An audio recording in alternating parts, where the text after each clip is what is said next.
didn't know this life would end like this. Omah, breathe. You will not die here. I'm with you. Why didn't you tell me earlier? I wanted soft life. I wanted everything fast. Now look at me, Chizzy. Chizzy. You're alive, Omah. You're still Omah. You're still here. We will fix this. God still remembers you.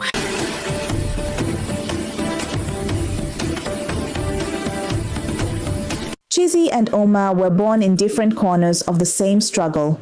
Both saw poverty early. Both dreamt of escape. But dreams, like seeds, do not grow the same way. Chizzy planted her hopes in slow, steady soil, watering them with discipline. Omah planted hers in the fast lane, hoping beauty would be fertilizer.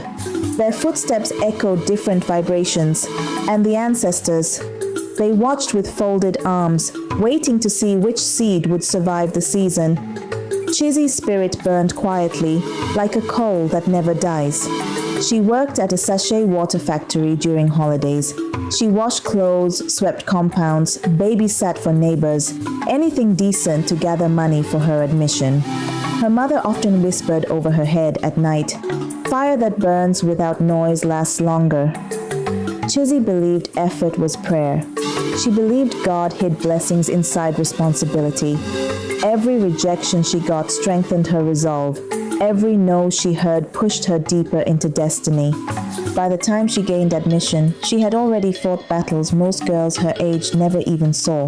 Omah had a glow that entered the room before she spoke, but behind the glow was a young girl who believed softness meant avoiding effort. She hated stress. She believed her beauty was a golden ticket. Her mother warned her, "Beauty brings visitors, but wisdom builds a home." Omah didn't listen. She admired girls online who lived lavishly without showing their struggle. She wanted that life without understanding the price. She mocked people who worked too hard. She believed life owed her ease, and that belief shaped her downfall long before she saw the signs. Ensude University was a spiritual marketplace, a place where destinies were tested quietly. Classrooms looked ordinary, but they revealed people's real character. Hostels looked normal, but they exposed hidden weaknesses and strengths. Some students found themselves, some lost themselves, some drowned in attention, some rose in silence. The school didn't create new versions of people. It amplified the version already inside them. Here, choices screamed louder than words, and the spirits of Ensude were always listening. Mama Naji wasn't just a cleaner, she was a watcher of destinies. She saw girls break, rise, lie, fight, dream, and fall. She saw shortcuts destroy promising futures. She saw hard workers blossom like late blooming flowers. She often told the girls, "Youth is sweet, but it's also fragile. Handle it like raw egg." Chizzy treated her words like prophecy. Omah saw her as a disturbance. But Mama Naji had lived long enough to know the soil that produces shame and the soil that produces greatness. She never judged. She only observed. A person's destiny is affected by the people who clap for them. Chizzy found girls who wanted progress. Library girls, discussion group girls, students who believed in the long road. They encouraged her, corrected her, and grounded her. Omah found the loud girls, party lovers, club hoppers, fashionistas who slept all day and lived all night. Their laughter was loud, but their spirits were empty. They pulled her deeper into nightlife, deeper into comparison, deeper into illusion. Two circles, two energies, and as elders say, show me your friends and I will tell you the direction of your feet. Life tested them differently. Omah met Chiboy, a rich-looking guy with a smooth tongue.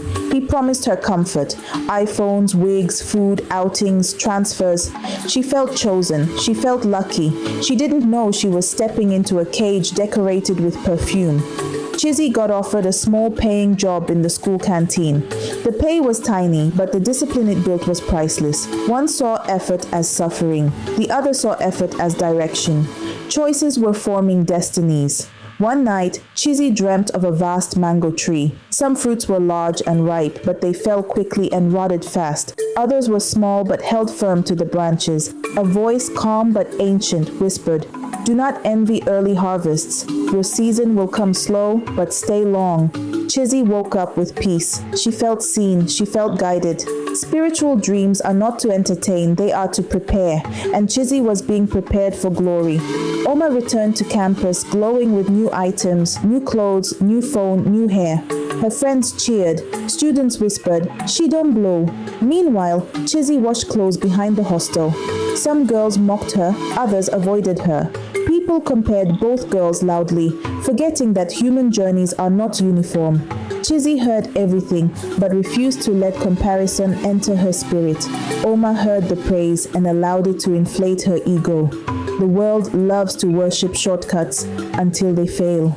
Life does not warn you before it shifts. It simply arrives like harmattan wind, dry, sharp, unexpected. For Chizzy, the storm came on an ordinary Wednesday afternoon. The canteen owner, Mama Uju, called her aside. "My daughter, business is slow. I can't keep 2 workers again." Just like that, Chizzy lost her only source of weekly income. She walked back to the hostel with shaky steps. Her pocket was light. Her foodstuffs were almost finished. Her school fees balance was still unpaid. That night, she cried quietly into her pillow. But even in tears, she whispered, "God, if you brought me here, you will not abandon me." Instead of giving up, she woke up early the next morning, took her borrowed laptop, and began applying for jobs, internships, remote work, anything decent. Her discipline became her anchor. Meanwhile, on the other side of campus, Omah's storm was darker. Her sponsor, Prince KC, suddenly stopped replying. No alerts, no hotel bookings, no "where are you, babe?" Nothing. She called, blocked. She texted, blue ticks, no response. His driver stopped coming. The trips to Enugu stopped. The hair appointment stopped. Her friends, who used to say, "Omah, we day your back," suddenly became busy. The soft life she built on somebody else's pocket collapsed like wet sand. When her makeup finished, she had no money to buy new ones. When she couldn't contribute to outings, they quietly left her behind. For the first time, both girls learned something. Storms reveal foundation, and only one of them had built roots. It was almost midnight.